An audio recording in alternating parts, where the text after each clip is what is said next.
Breaking news చూస్తున్నారు. Israel పై Iran big attack కి దిగింది. దెబ్బకు దెబ్బ కొడుతోంది ఇరాన్. ఇజ్రాయెల్ అమెరికాకు చుక్కలు చూపిస్తోంది ఇరాన్.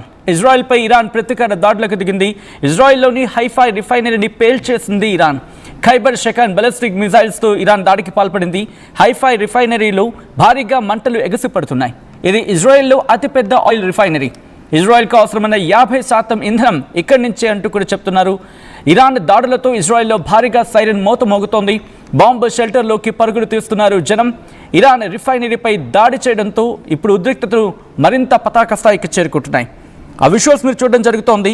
హైఫా ప్రస్తుతం పశ్చిమాసియాలో యుద్ధ పరిస్థితుల్లో ఇజ్రాయెల్లోని హైఫా రిఫైనరీ అత్యంత కీలకంగా మారింది. దీని గురించి మాట్లాడుకునే కన్నా ముందు ఎప్పుడైతే సదరన్ పార్స్ గురించి మాట్లాడుకున్నాం కదా, సౌత్ పార్స్ ఇరాన్కి సంబంధించి అదుగు మీరు చూడొచ్చు. కువైట్లోని మినా అబ్దుల్లా రిఫైనరీ పేల్చేసిన తర్వాత ఇరాన్ ఇప్పుడు హైఫా రిఫైనరీ పైన విజువల్ మీరు చూస్తున్నారు కదా, నల్లగా పొగలు ఎగిసిపడుతున్నాయి. నల్లటి పొగ అక్కడ ఎగసిపడుతున్న సందర్భం అదే హైఫా రిఫైనరీ. ఇజ్రాయెల్లోని కీలకమైన ప్రాంతం. పశ్చిమాసియాలో యుద్ధ ఉద్రిక్తతలు పెరుగుతున్న నేపథ్యంలో ఇజ్రాయెల్కి కీలకమైంది ఇది. ఇజ్రాయెల్లోని ఉత్తర భాగంలో ఉన్న రేవ్ నగరంలో హైఫా ఉంది. ఇజ్రాయెల్లోని 2 ప్రధానమైన చమురు శుద్ధి కర్మాగారాలు ఉంటాయి. అందులో ఒకటిది దేశానికి అవసరమైన పెట్రోల్, డీజిల్, అలాగే జెట్ ఫ్యూయల్ అంటే విమాన ఇంధనం ఇది సరఫరా చేస్తూ ఉంటుంది.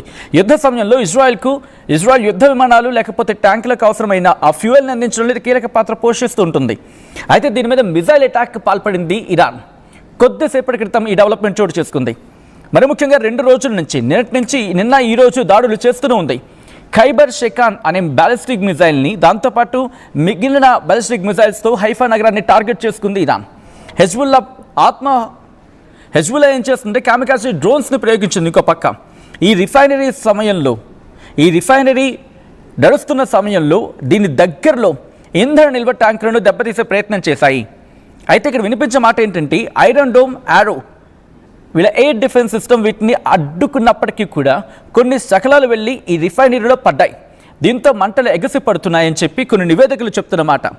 హైఫా రిఫైనరీపై దాడి జరిగితే అది కేవలం ఆర్థిక నష్టం మాత్రమే కాదు, ఒక పెద్ద మానవ బాంబులా మారుతుందని చెప్పి నిపుణులు అంచనా వేయడం జరుగుతోంది, హెచ్చరిస్తున్నారు.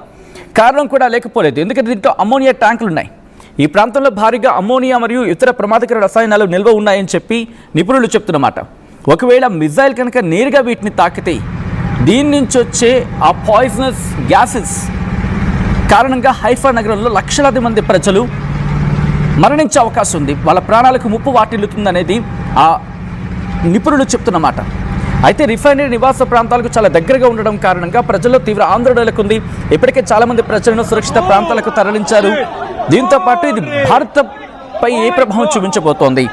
Of course Adani port, Haifa port నిర్వహణలో భారతీయ సంస్థ అదానీ గ్రూప్ కీలక మాట ఉందనేది వినిపించమాట.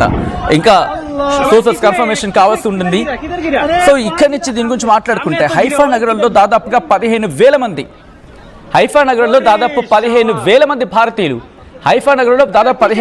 భారతీయులు అక్కడ ఉన్నారు.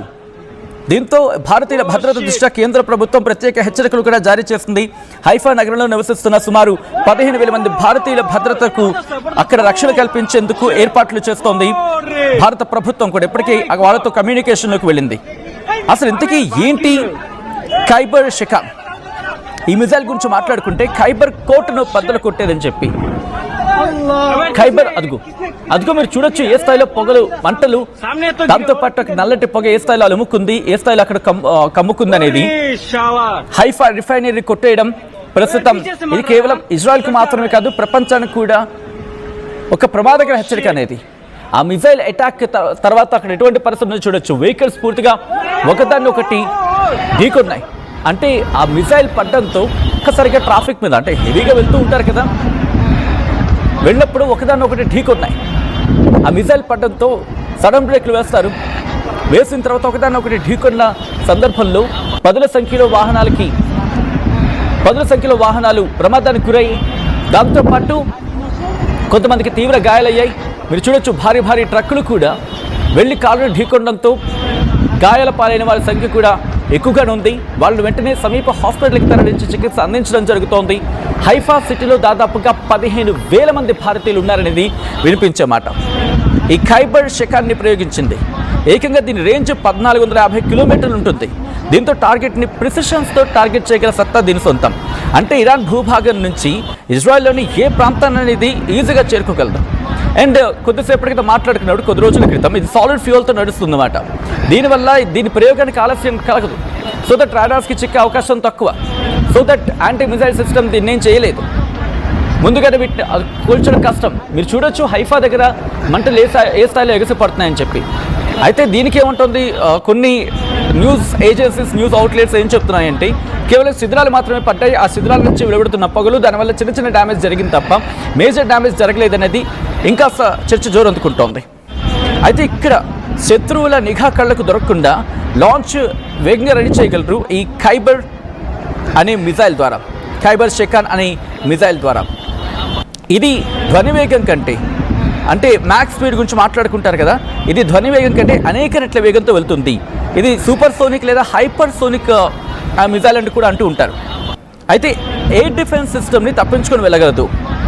మిజైల్ తన టార్గెట్ని చేరుకుని లాస్ట్ స్టేజ్లో గాల్లోనే తన డైరెక్షన్ మార్చేసుకోగలదు. ఆ చేరుకునే టైంలో ఇజ్రాయెల్ ఐరన్ డోమ్ లేదా ఆరో ఎయిర్ డిఫెన్స్ సిస్టమ్ దీన్ని అడ్డుకోవడం చాలా కష్టం అని చెప్పి అర్థమైంది. ఇప్పుడు ఈ సిచ్యువేషన్ చూసి అర్థమవుతుంది. ఎందుకంటే గాల్లో జిగ్జాగ్ మెరుపు వేగంతో టర్న్ తీసుకొని దానికి టార్గెట్ని చేరుకోవడమే. టార్గెట్ని చేరుకునే క్రమంలో అట్నుంచి ఎయిర్ డిఫెన్స్ సిస్టమ్ నుంచి వచ్చే మిసైల్స్ని దాటుకొని జిగ్జాగ్, అంటే మీకు తెలుసు చాలా చాలా క్విక్గా టర్న్ తీసుకుంటుంది, అలా వెళ్తుందన్నమాట.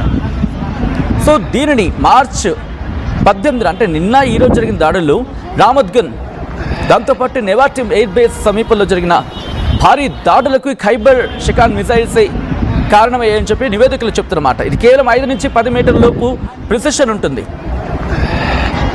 దీనివల్ల ఏమవుతుందంటే ఏదైతే వాళ్ళు ధ్వంసం చేయాలనుకుంటారో వాటిని టార్గెట్ చేయగలరు. ఇది పాతతరం మిసైల్స్ కంటే, అంటే ఓల్డర్ వర్షన్ ఆఫ్ మిసైల్స్ కంటే 30% బరువు ఎక్కువ. ఇది దీనిని మొబైల్ లాంచర్స్ ద్వారా వీటిని ప్రయోగించవచ్చు. ఒక విధంగా చెప్పాలంటే ఫతే కావచ్చు, ఫతే లాంటి హైపర్సోనిక్ మిసైల్స్తో పాటు ఖైబర్ షెకాన్కి సంబంధించి మాట్లాడుకున్న సందర్భంలో వీటిని కూడా ప్రయోగించడం జరుగుతోంది. గల్ఫ్ దేశాల చమురు కేంద్రాలను టార్గెట్ చేసుకోవడానికి ఇది ఉపయోగించడం జరుగుతోంది.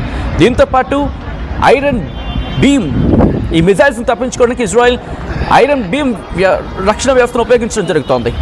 ఇరాన్ దగ్గర షాహిద్ డ్రోన్స్ ఉన్నాయి. వాటిని గంపగుత్తగా వదలడం కారణంగా ఎక్కడ ఎవరికి చిక్కకుండా వెళ్లే ప్రయత్నం జరుగుతోందనేది వినిపిస్తున్నమాట. మరి దీన్ని తట్టుకొని తప్పించుకొని ముందుకు వెళ్ళడానికి ఇరాన్ ఏం చేయబోతోంది? ఎందుకంటే ఇజ్రాయెల్ మీద దాడి జరగడం అనేది వాళ్ళ ఐరన్ డోమ్, డేవిడ్ స్లింగ్, ఆరో వీటి గురించి మాట్లాడుకుంటారు. అమెరికాకు సంబంధించి థర్డ్ పేట్రియాట్